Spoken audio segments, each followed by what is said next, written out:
പവിത്രത്തിൻ്റെ ഒരു അപ്കമിങ് എപ്പിസോഡിലേക്ക് എല്ലാവർക്കും സ്വാഗതം. ഒരു ദിവസം രാത്രി പുറത്തുനിന്ന് കയറി വരുന്ന വിക്രം, അമ്മേ ചോറ് വിളമ്പി വെച്ചോളൂ, ഞാൻ കുളിച്ചിട്ട് വരാമെന്ന് പറഞ്ഞ് റൂമിലേക്ക് പോകാൻ വേണ്ടി നിൽക്കുകയാണ്. വിക്രം നിൽക്ക്, എനിക്കൊരു കാര്യം പറയാനുണ്ടെന്ന് പറഞ്ഞ് കമലാമ്മ അങ്ങോട്ട് വരുന്നുണ്ട്. അപ്പോൾ വിക്രം ചോദിക്കുന്നുണ്ട്, എന്താ അമ്മയെന്ന് ചോദിക്കുകയാണ്. അത് വേദയുടെ മുത്തശ്ശിയും അമ്മയും വന്നിട്ട് വേദയുടെ താലി തെറുക്കൽ ചടങ്ങിനെക്കുറിച്ച് പറഞ്ഞിട്ടുണ്ടായിരുന്നല്ലോ, അത് നടത്താൻ ഞാൻ അങ്ങ് തീരുമാനിച്ചു എന്ന് പറയാണ് കമലാമ്മ. ഇത് കേൾക്കുന്ന വിക്രം ദേഷ്യത്തോടെ വേദയെ ഇങ്ങനെ തുറിച്ചു നോക്കുകയാണ്. ഇത് കാണുന്ന കമലാമ്മ പറയുന്നുണ്ട്, നീ എന്തിനാടാ വേദയെ ഇങ്ങനെ തുറിച്ചു നോക്കുന്നത്? അവൾ പറഞ്ഞിട്ടൊന്നുമല്ല ഞാനിത് ചെയ്യാൻ തീരുമാനിച്ചത്.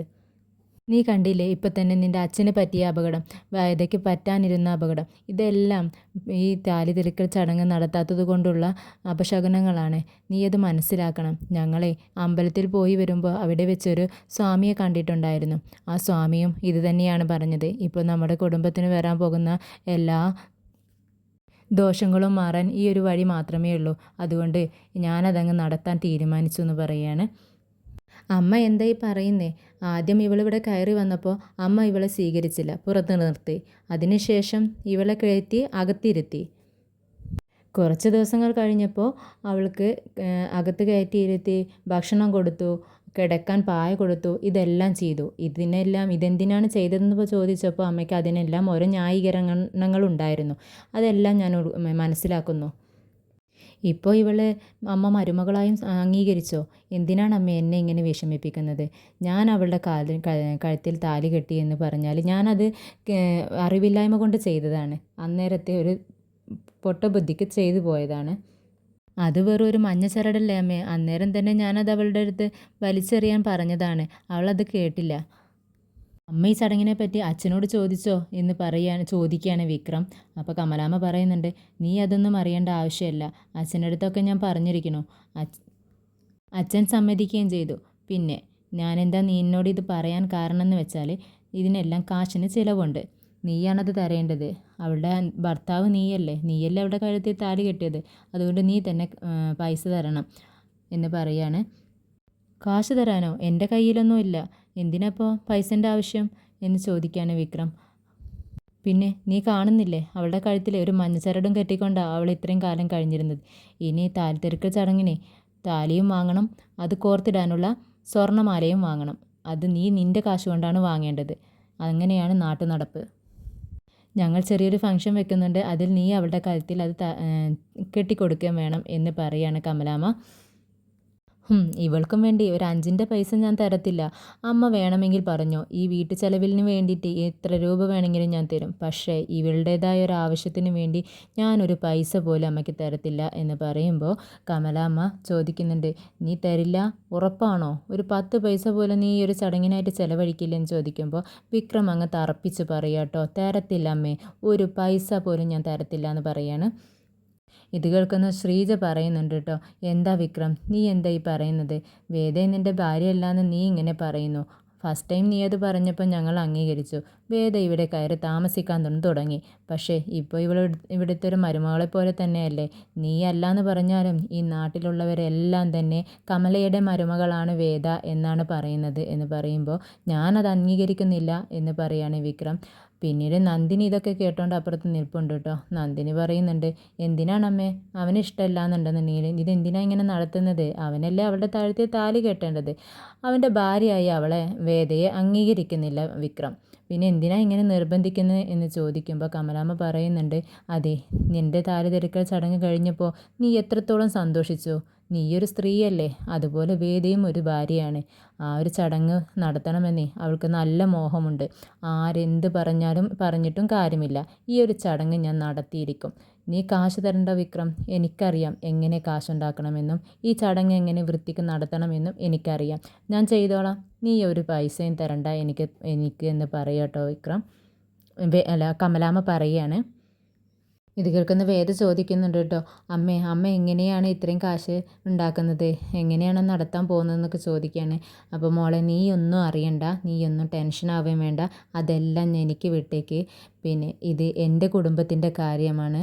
എനിക്ക് എൻ്റെ വീട്ടിലുള്ള എല്ലാവരും തന്നെ ഒരുപോലെയാണ്. പ്രത്യേകിച്ച് നിൻ്റെ കാര്യത്തിൽ എനിക്ക് അത്രയും ശ്രദ്ധ വേണ്ട സമയമാണിത്. അതുകൊണ്ട് ഞാനിത് നടത്തും എന്ന് പറയുകയാണ് കമലാമ്മ.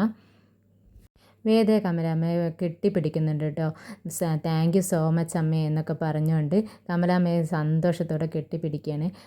വിക്രമാണെങ്കിൽ ദേഷ്യം വന്നുകൊണ്ട് അങ്ങ് റൂമിലേക്ക് പോവാം കേട്ടോ. പിന്നീട് വേദയും പിറകെ ചെല്ലുന്നുണ്ട്. നിങ്ങളെന്തിനാ അമ്മയുടെ മക്കളാണെന്ന് പറഞ്ഞ് ആൺമക്കളാണെന്ന് പറഞ്ഞ് ഇങ്ങനെ നടക്കുന്നത്?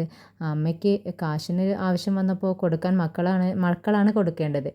അതിന് പറ്റില്ല എന്ന് പറഞ്ഞിട്ടുണ്ടെങ്കിൽ ഇങ്ങനെ മക്കളാണെന്ന് പറഞ്ഞ് നടക്കേണ്ട ആവശ്യമില്ലല്ലോ എന്നൊക്കെ പറഞ്ഞ് കളിയാക്കുക കേട്ടോ വേദ. വിക്രമിനാണെങ്കിൽ വേദയെ കണ്ടുപാടിന് ദേഷ്യം വരികയാണ്. എൻ്റെ റൂമിൽ നിന്നും ഇറങ്ങിപ്പോ എന്ന് പറയുകയാണ് വിക്രം. അപ്പോൾ ഞാൻ ചോദിച്ചതിനുള്ള മറുപടി വിക്രം എന്ന് പറയുകയാണ്. അപ്പോൾ വിക്രം പറയുന്നുണ്ട്, ഞാനും എൻ്റെ അമ്മയും തമ്മിലുള്ള പ്രശ്നമാണിത്. നീ അതിൽ ഇടപെടേണ്ട. ഞാനൊരു ചില്ലി കാശ് പോലും നിൻ്റെ ആവശ്യത്തിനായിട്ട് അമ്മയ്ക്ക് കൊടുക്കത്തില്ല. അമ്മ വേറെ എന്തെങ്കിലും ആവശ്യത്തിന് പൈസ ചോദിച്ചോട്ടെ, ഞാൻ കൊടുത്തോളാം എന്ന് പറയുകയാണ്. അപ്പോൾ നിങ്ങൾ അമ്മയോട് സ്നേഹമുണ്ടെന്ന് പറയുന്നതൊക്കെ വെറുതെയാണല്ലേ എന്നൊക്കെ പറഞ്ഞ് വേദ കളിയാക്കി അപ്പുറത്തേക്ക് പോവുകയാണ്. ഓ, ഈ പിശാച്, ഈ ഭൂതം, എന്നെ പിടികൂടിയിട്ടുള്ളൊരു ഭൂതമാണിത് എന്നൊക്കെ പറഞ്ഞുകൊണ്ട് വിക്രമ കിടന്നുറങ്ങുകയാണ്. പിന്നീട് ശ്രീജയെയും വിശ്വത്തെയുമാണ് കാണിക്കുന്നത്. ശ്രീജ വിശ്വത്തോട് പറയുന്നുണ്ട്, അമ്മ ഇത്രയും നേരം തന്നെ പുലമ്പിക്കൊണ്ടിരിക്കുകയായിരുന്നു. പൈസ ഇല്ലാത്തതുകൊണ്ട് അതെങ്ങനെ ഉണ്ടാക്കുമെന്നുള്ള ചിന്തയിൽ ഓരോന്നൊക്കെ ഇങ്ങനെ പറഞ്ഞുകൊണ്ടിരിക്കുകയായിരുന്നു.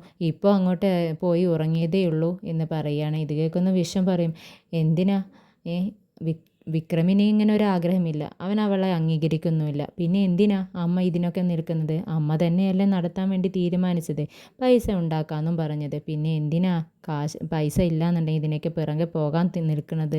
അമ്മയ്ക്ക് വേറെ പണിയൊന്നുമില്ലേ എന്ന് ചോദിക്കുകയാണ് വിഷം. അപ്പോൾ ശ്രീജ ചൂടാവുന്നുണ്ട് കേട്ടോ. അമ്മയ്ക്കും അച്ഛനും 3 ആൺമക്കളുണ്ടെന്നും പറഞ്ഞിട്ട് എന്താ കാര്യം? അമ്മയ്ക്കൊരാവശ്യം വന്നപ്പോൾ ആരും തന്നെ ഇല്ല. എന്തായാലും അമ്മയുടെ സ്വഭാവം നിങ്ങൾക്കറിയാലോ. ഒരു കാര്യം തീരുമാനിച്ചാലേ അമ്മ അതെങ്ങനെയാണെങ്കിലും നടത്തിയെടുക്കും. പിന്നെ വിക്രമിനെ കൊണ്ട് വേദയുടെ കഴുത്തിൽ താലി കെട്ടിക്കുന്ന സംഭവം, അതും അമ്മ നടത്തിയെടുക്കും. എല്ലാം തന്നെ അമ്മ ചെയ്യും, അമ്മ വൃത്തിക്ക് ചെയ്യും. നിങ്ങൾ നോക്കിക്കോ എന്ന് പറയാണ് ശ്രീജ. പിന്നീട് രാധയെയാണ് കാണിക്കുന്നത്. രാധ രാത്രിയിൽ വണ്ടി ഓടിച്ച് വന്നുകൊണ്ടിരിക്കുകയാണ്. വിക്രം പറഞ്ഞിട്ടുള്ള വാക്കുകളാണ് അവളുടെ മനസ്സിലിങ്ങനെ വന്നുകൊണ്ടിരിക്കുന്നത്. വേദ എനിക്ക് ഇഷ്ടമാണ്, അവളുടെ കൂടെയാണ് ഞാൻ ജീവിക്കാൻ പോകുന്നതെന്ന് വിക്രം പറഞ്ഞിട്ടുണ്ടായിരുന്നു രാധയുടെ അടുത്ത്. അതിങ്ങനെ ആലോചിച്ചുകൊണ്ടിരിക്കുകയാണ്. അപ്പോഴാണ് ഒരു ബ്രാൻഡ് ഷോപ്പ് കാണുന്നത്. രാധ അവിടെ വണ്ടി നിർത്തിയിട്ട് അങ്ങോട്ട് ചെല്ലുകയാണ്. അപ്പോഴാണ് രാധയുടെ അച്ഛനും അവിടെ ഉണ്ടാവും. അച്ഛൻ മോളെ കാണുക കേട്ടോ, രാധയെ കാണുകയാണ്. ഓടി വന്നിട്ട് പറയുന്നുണ്ട്, എന്താ മോളെ നീ ഇവിടെ?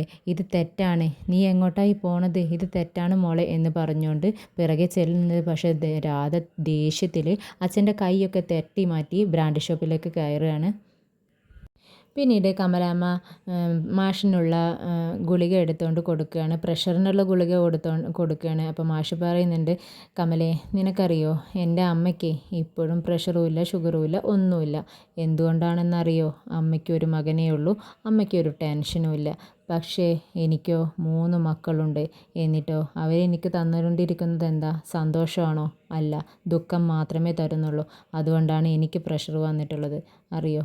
പിന്നെ 3 പേരായിരുന്നു എനിക്ക് പ്രഷർ തന്നുകൊണ്ടിരുന്നത്. പക്ഷേ അതിലിപ്പോൾ നീ ഒരാളായി. ഇപ്പോൾ 4 പേരായിട്ടോ. അതിൽ നീ ഒരാളായത് എനിക്ക് ഭയങ്കര സങ്കടമുണ്ട് എന്ന് പറയുകയാണ്. എന്താ മാഷി പറയണതെന്ന് കമലാമ്മ ചോദിക്കുമ്പോൾ മാഷ് പറയുന്നുണ്ട്, നീ ഇപ്പോൾ ഈ ചടങ്ങ് എന്തിനാണ് നടത്തുന്നത്? ആർക്കും തന്നെ ഇവിടെ ഇഷ്ടമല്ല ഈ ചടങ്ങ് നടത്തുന്നത്, എനിക്കും ഇഷ്ടമല്ല. അവരുടെ വിവാഹം ശരിക്കും നടന്നതാണെന്ന് നിനക്ക് ഉറപ്പുണ്ടോ? അവളുടെ കഴുത്തിലൊരു ചരട് കിടക്കുന്നുണ്ട്, ആ ഒരു അറിവല്ലേ നിനക്കുള്ളൂ. പിന്നെ നീ ഈ ചടങ്ങ് നടത്തിയാലും എന്തിനാ? അവർ തമ്മിൽ നല്ല ജീവിതം നയിക്കാൻ പോകുന്നുണ്ടോ? ഇല്ലല്ലോ. പിന്നെ എന്തിനു വേണ്ടിയിട്ടാണ് നീ ഈ ചടങ്ങ് നടത്തണേന്ന് മാഷ് കമലാമ്മയുടെ അടുത്ത് ചോദിക്കുകയാണ്.